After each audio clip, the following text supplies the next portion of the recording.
Well, this is chapter 52 of World's Longest Suicide Note. My name is Roger. I'm the host and the suicidal person at times.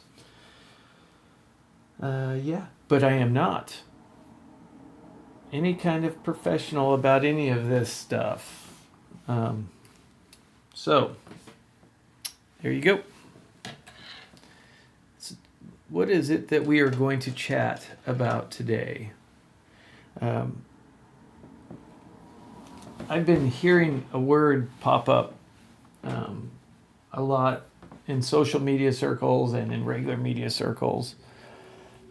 And I thought we'd chat about it because I think it's an important and it ties in with what we've already talked about. But I think going forward, it's something that's important, and that's coping. To cope. Basically, the definition of coping is having the capacity to successfully deal with whatever situation is presenting itself to you. So that's huge. That's a big area in the things that we deal with, and I think I'm hearing about it a lot because people are needing to find new ways to deal with things that are troubling them. And for a large part of our population, I think they haven't really had to develop coping skills. And so that is something that is important. For a lot of us who deal with severe mental illness, coping is sometimes we feel, I think we're doing more coping than actual living. And again, I'm not mad at that. Because when you think about it, coping is building capacity within yourself so you could successfully manage the situation. Building capacity. And sometimes we don't know how to do that. We wake up and we meet the day, and the day has something in store for us. And we may not know what that is, or we may know exactly what that is, depending on where we're at. But either way, we have to be able to meet that head on. And move forward, because we have to be participants in our own story. We have to be participants in our lives. And so that means we have to get moving, and we have to face things on the field of battle, or when we walk through the front door into the world, otherwise known as the field of battle. Sometimes, but it's hard when sometimes you don't know what it's, for a lot of us, we know exactly what is going to come at us as far as our mental illness goes, but we don't know how that's going to shake out with other things that are outside of that we have to interact with.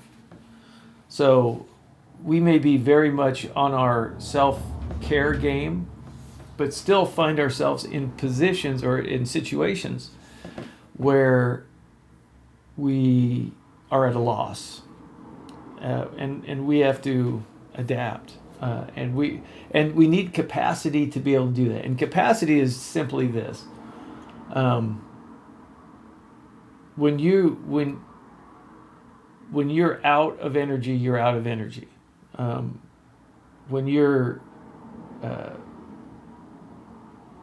in a place where, and I would say, in the field of like sports or athletics, if you've ever skipped a meal and then tried to do a practice or a game, and you get to a place where you're running on empty, you start feeling nauseous. You start, and your body basically starts. I mean, not shutting down. Not like you're going to die shutting down, but your body is saying, "Look, I don't have enough fuel to sustain this."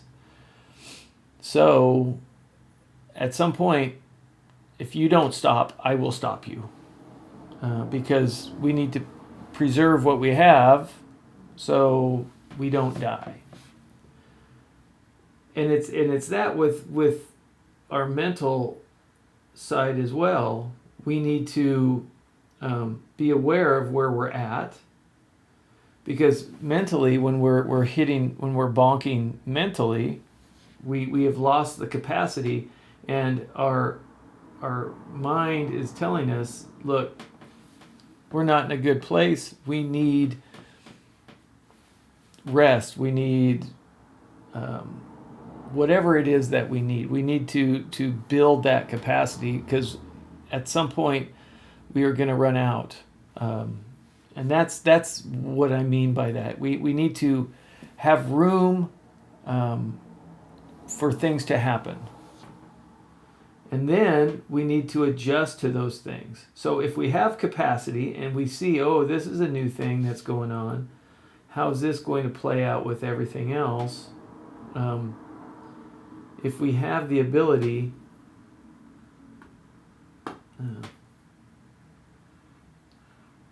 to roll with the punches, so to speak, then we can adjust to it.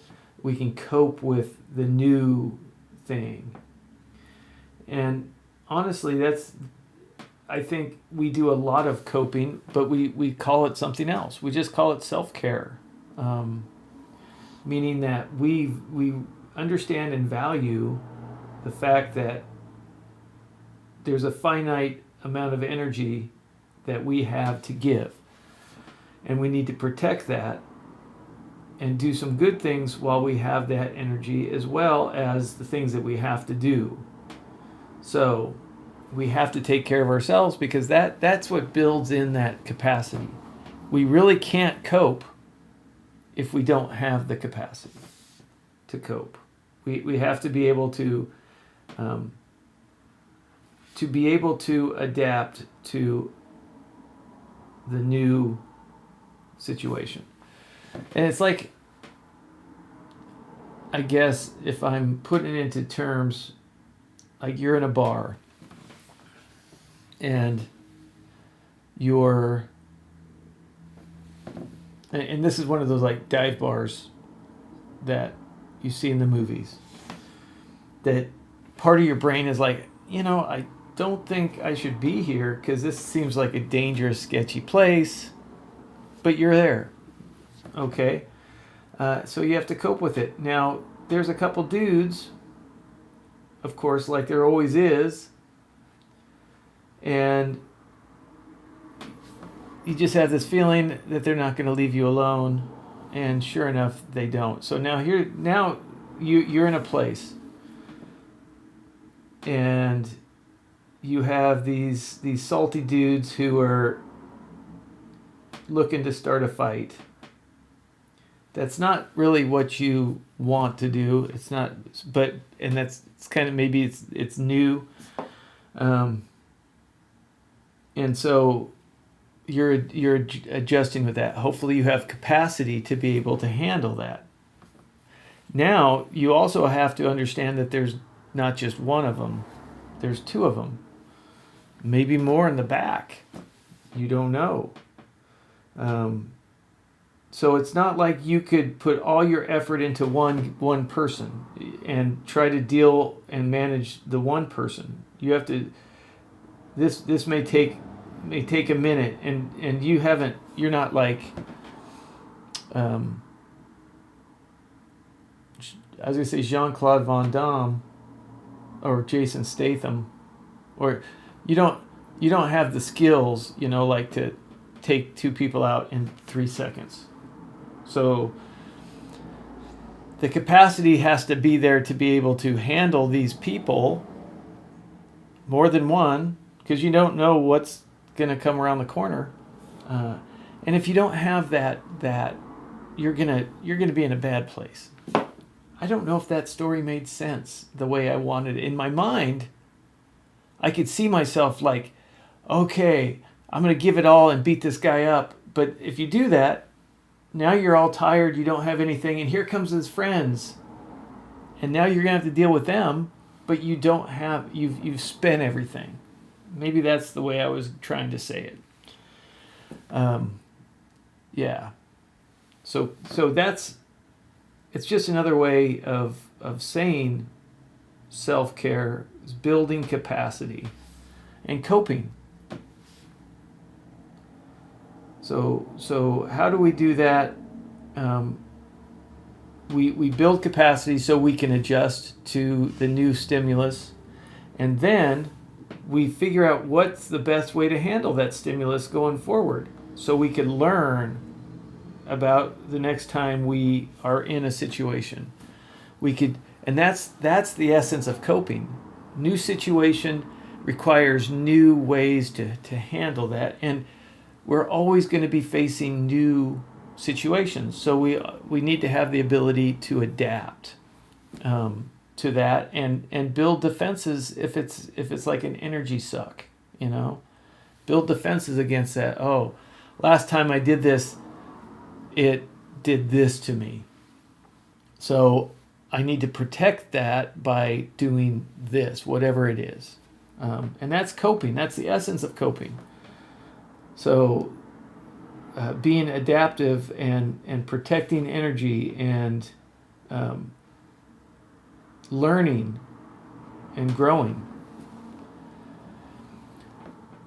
And I will say this, that we have to also understand that our self-care is not it's not the Ron Popeil set it and forget it thing. That's not how self-care works. Self-care is fluid. It's flexible. Sometimes the things that we rely on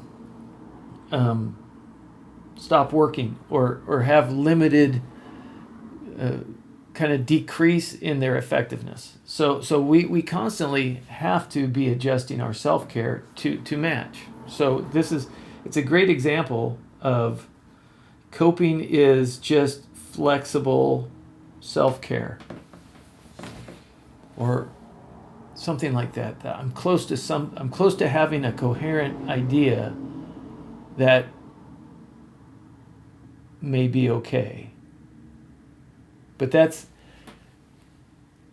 I hope you're smelling what I'm selling, because I feel like it's coming together,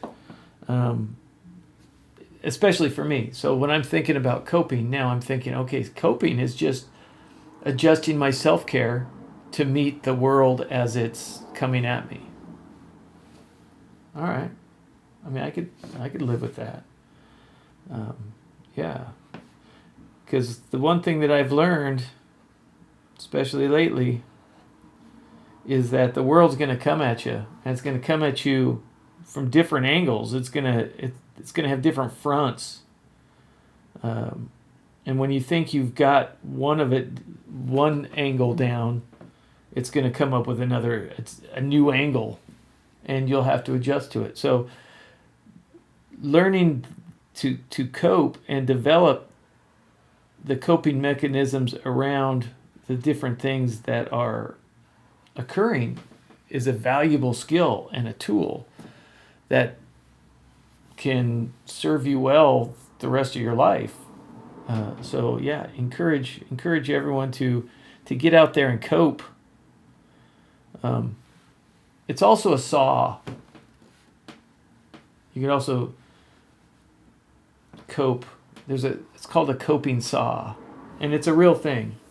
And it's like at a really thin blade, so you can like cut some really intricate. It's like a scroll saw, but handheld scroll saw.